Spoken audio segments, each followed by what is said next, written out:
네, 비하인드 뉴스 순서입니다. 오늘은 정치부의 이화종 기자와 함께하겠습니다. 자, 이 기자 첫 번째 키워드부터 볼까요? 네. 또 금요일입니다. 예. 네, 국방부가 오늘 사드 배치 부지를 최종 발표하지 않았습니까? 예. 앞서 보도에서 보신 대로 성산포대에서 성주 골프장으로 변경을 했는데요. 오늘 금요일 아닙니까? 예. 근데 지난번에 한반도 사드 배치를 처음 발표한 것도 금요일이었습니다. 그랬죠. 네. 정부가 사드 배치 발표 유독 금요일을 선호하는 이유 있습니까? 네, 금요일 다음 날은 토요일 아닙니까? 예. 네, 토요일은 뉴스 유통량이 가장 적어지는 날입니다. 예. 신문 두께도 얇아지고 방송 시청자도 줄어듭니다. 그래서 그리고 또 주말이다 보니 흐름도 끊어집니다. 그래서 민감한 사안을 발표하는 입장에서 보면 예. 평일 중에 비판을 최소화하려면 금요일이 가장 좋은 날이든. 아, 그러니까 비판을 받을 소지가 큰 건 일부러 이제 금요일에 쏟아낸다. 네. 뭐 이렇게 볼 수가 있겠군요. 네.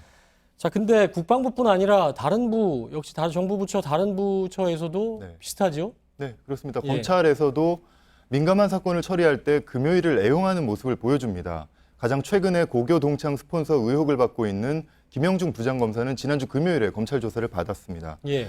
그리고 또 뇌물수수 의혹을 받고 있는 진경준 전 검사장 수사 결과 발표, 그리고 또 수임 비리 의혹을 받고 있는 홍만표 변호사 소환 조사도 모두 금요일이었습니다. 예.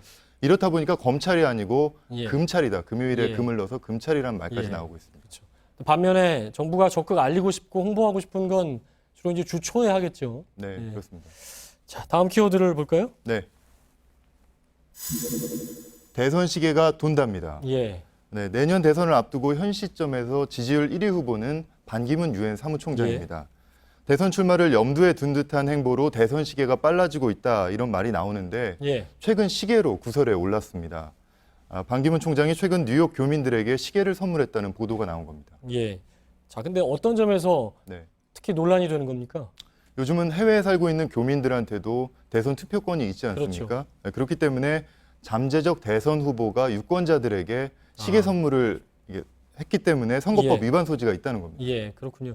근데 이 시계 얘기는 최근에 그 새누리당하고 정세균 국회의장이 맞서는 상황에서 네, 새누리당이 이제 제기했던 건데 네, 네. 이게 다시 반기문 총장 얘기가 다시 나오고 있는 거군요. 네, 그렇습니다. 예. 그러니까 반기문 총장 얘기는 그 전에 나온 거지만 새누리당과 의장의 대립이 격화되면서 불똥이 더 커진 그런 상황입니다. 예.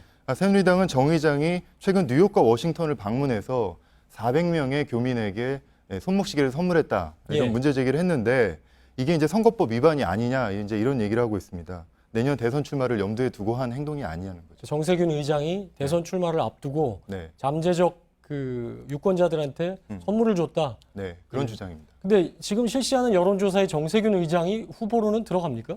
지금 여론조사에서는 정세균 의장 이름이 일단 빠져 있는 상황입니다. 예. 왜 그러냐면 야권에서는 거의 대선 주자로 거론이 되지 않고 있거든요. 예. 그래서 그런 건데 왜 그럼 여권에서는 이런 주장을 하냐면 정세균 의장이 사드 반대 입장을 냈고 예. 그다음에 이번에 또 그 차수 변경 입장을 내면서 여당과 대립하지 않았습니까? 예. 그러면서 이제 여권에서 이제 정세균 의장이 대선 출마를 노리는 것 아니냐 이제 예. 이런 비판론이 나오는 거죠. 이정현 대표가 그렇게 얘기를 했었죠. 네, 네.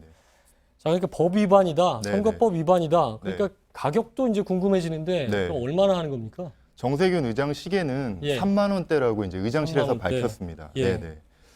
반면에 이제 반 총장 시계는 확인은 안 되고 있는데 예. 그 사진으로 인터넷에 나와서 육안으로 보면 반 총장 시계가 좀 더 고급스럽고. 예, 그렇군요. 가격대는 알 수가 없고요. 네네. 예. 근데 박수환 리스트 최근에 우리 보도를 많이 했는데 네. 거기 보면 뭐 파텍 필립 네. 그리고 샤넬 뭐 이런 네. 시계가 워낙 많이 나오다 보니까 네. 그렇게 가격이 비싸게 보이진 않는데 이제 법 위반 소지는 있다 이런 지적이 나오는 거고요. 네네. 정작 이제 선관위에서는 아직 공식 그 자료를 내진 않았죠 여기에 대해서. 네, 자료를 내진 않았는데 그래서 예. 제가 선관위에 직접 확인을 해봤습니다. 예. 일단 정세균 의장의 경우에는 관행대로 의장이 미국에 가면 관행대로 이렇게 선물을 해왔었기 때문에 예. 관행에 따른 것이라서 특별히 문제는 없을 것 같다. 그리고 또 반기문 총장의 문제도 예. 아직 공식 검토는 안 했지만 문제가 될 분위기는 아니다. 이제 이런 답변을 얻었고요. 예. 하지만 이 사안이 어디로 튈지는 좀 더 지켜봐야 될 것 같습니다. 그러나 뭐 잠재적 대선 후보로 거론이 된다면 이런 부분도 당연히 조심을 해야 되겠죠. 네. 자, 정치부 이화종 기자였습니다. 수고했습니다.